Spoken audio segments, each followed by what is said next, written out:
My name's Guy Kestevan, and I've been building bikes for even longer than I've been bitching about them for magazines, websites and YouTube.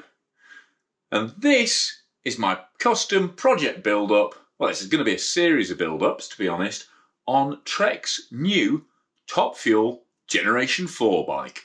So if you saw my tech talk around on the Trek Top Fuel 9, which is the alloy frame bike, you'll know that I dropped in a bit of an Easter egg there that I like the bike so much I was going to ask them for a carbon frame, and then I was going to build this up. Because it's an adjustable travel system, you can change the stroke on the shock to give it 120 or 130 mil at the back. They can run 120, 130 or 140 mil fork at the front. I'm going to explore loads of different ways to build up what is a very versatile and superb riding frame set with this latest suspension system they've got on here, and a completely new carbon frame build-up as well. So what we're looking at here in its default setting is a 2.7 kilo frame. That's including shock, that's including axle, gear hanger, everything like that, seat collar. Obviously I've put the seat post in and the saddles first thing, just so I've got something to clamp it on, because you should never clamp the carbon frame, even gently. It's bad for not only to trash your paint, but also risks crushing those tubes, because this bike in particular, it's actually lost a significant amount of weight over the previous bike. It's lost 150 grams. It's lost 200 grams over the previous frame, and a lot of that comes from taking tech from their super caliber race bike and building that into the carbon layup of this new frame. So yeah, you don't want to be clamping anywhere on the frame. So that seat post gone in first, and it's a wolf tooth resolve dropper, and you're going to be seeing a lot more wolf tooth finishing kit as we go through the build. But hang on, I'm getting ahead of myself here with a teaser. I'm going to build it up kind of in the, like I say, in the default format, so 120 mil at the rear, 130 mil fork at the front, but hopefully there'll be enough interesting component choices and surprises along the way to make it different from just watching a stock bike build up. And obviously I'll talk you through why I've made those decisions as we crack on with the build. So thanks for joining me. Get a cup of tea, get some biscuits, as these things tend to take a while, and hope you enjoy this Top Fuel custom build part 1. So first up on the potentially controversial component choices for this bike is the Manitou Matic Pro fork, but I've got some very good reasons why I'm plugging this into the bike. For a start, I hope you'll agree that having that red, silver and black colourway looks absolutely spot on with the red, silver and black Top Fuel frame. But also, not only is it relatively light for a fork that can give up to 150 mil travel, it only weighs 1760 grams with the steerer cut down, ready to fit into this frame. But also, rather than most forks now, which come with a set air spring shaft on it, which means you have to use a different air spring to change the travel, this has internal travel spacers. So it came supplied at 140 mil, but I've already had it on the bench, pulled it apart nice and simply, stuck an extra set of spacers in there, and now it's at 130 mil. So it's exactly the right length for this default setup. The rear shock is non-adjusted, but when I extend the stroke on that rear shock, then all I need to do is pop the fork open again, take out those travel spacers and extend it to 140. And to be honest, I could even run this fork at 120 by adding another couple of spacers in there. But when I'm going for the lightweight build, I'll probably use something even lighter up front. And should have talked about this while I was installing it. This flagship cockpit is, again, Trek's Bontrager brand, and it's their Race Shop Limited full carbon combo cockpit. So you can see, very, very wide bar at the moment, 820 mil at the moment.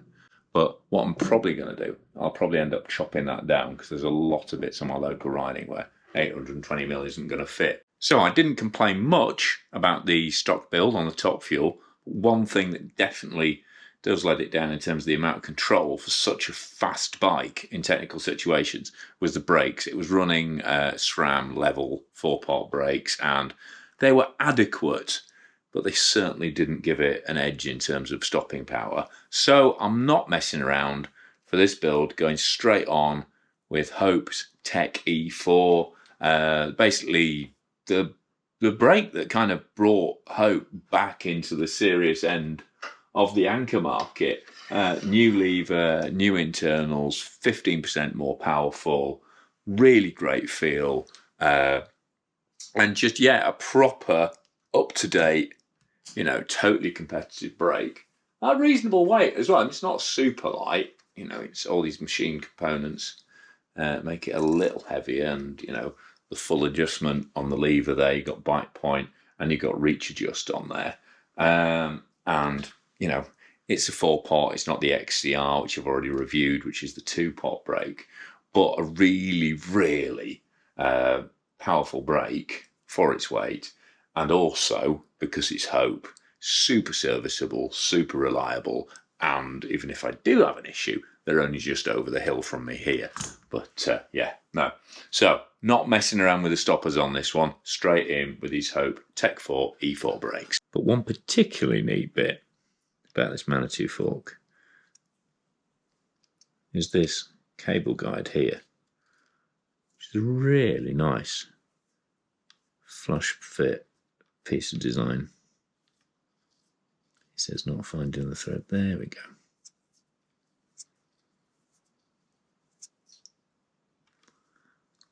I mean, look how neat that is. Oh, and if you're not familiar with Manitou, don't worry, I haven't put these forks on back to front.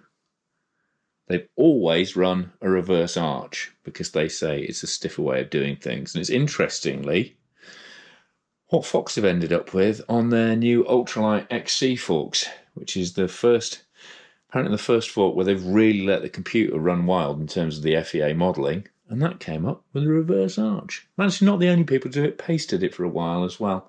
And then DT Swiss borrowed that design off them. But yeah, Manitou, the original reverse arch people. And another thing that Manitou deserve a big shout out for is that they were the guys who introduced post mount, and they stuck with it because it is by far the better way to attach a brake than what became known as international standard mount, which was kind of like an elongated. A lot of you probably never even saw it. It was basically two transverse bolts rather than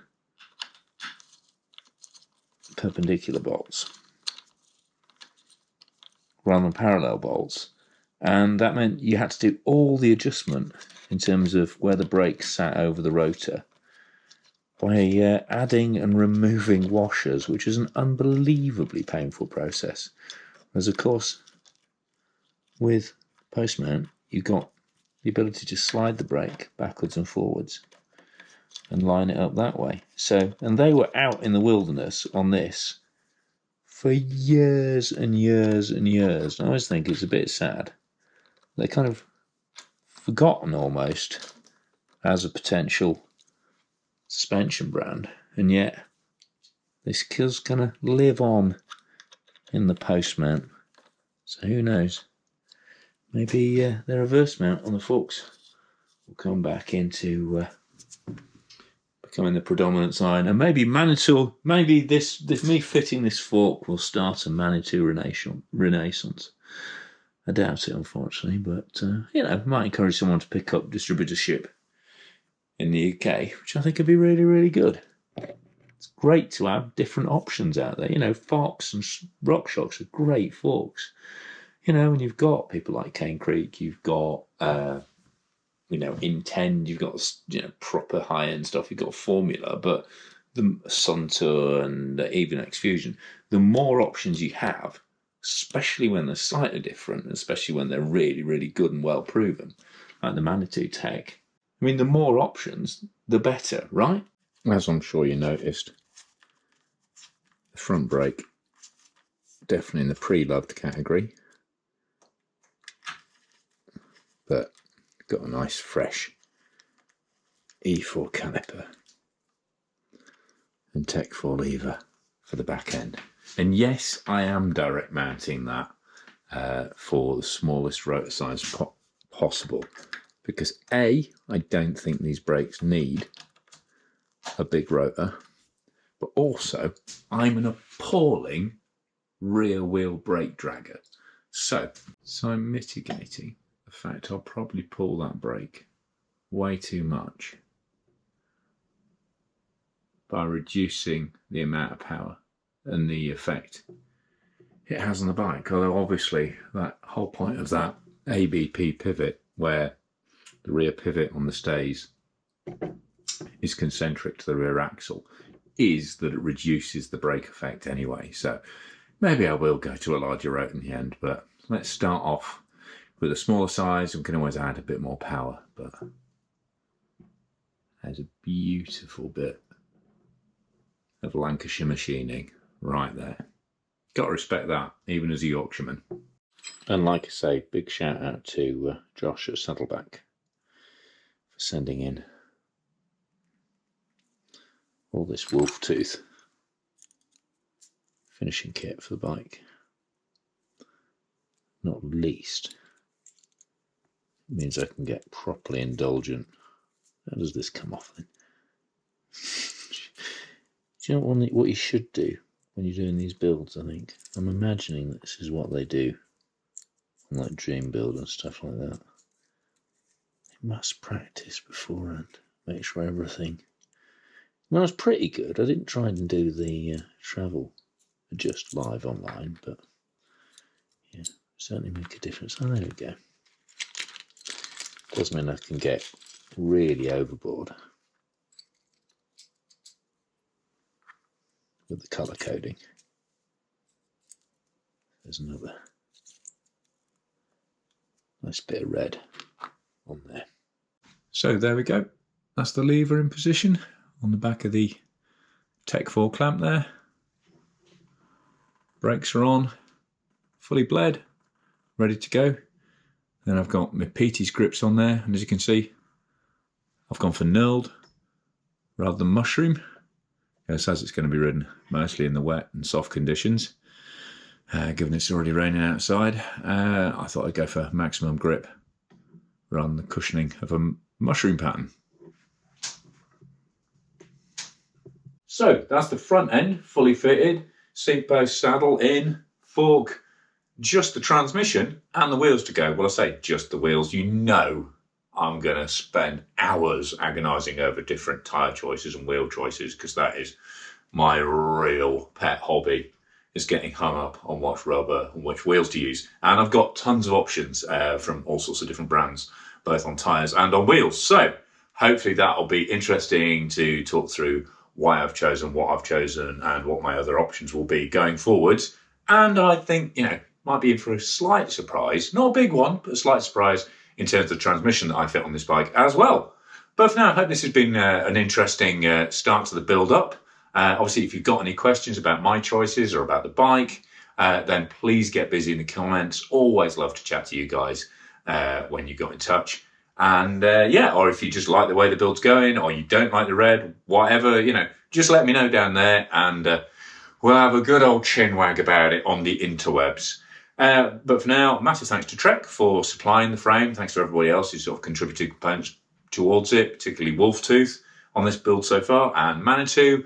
And massive thanks, as always, to my Patreon subscribers who pledge on a monthly basis, and they get early, extended and ad-free cuts as a thank you for doing that. So if you really want to support the channel, please consider joining my Patreon channel, and the details will be at the end.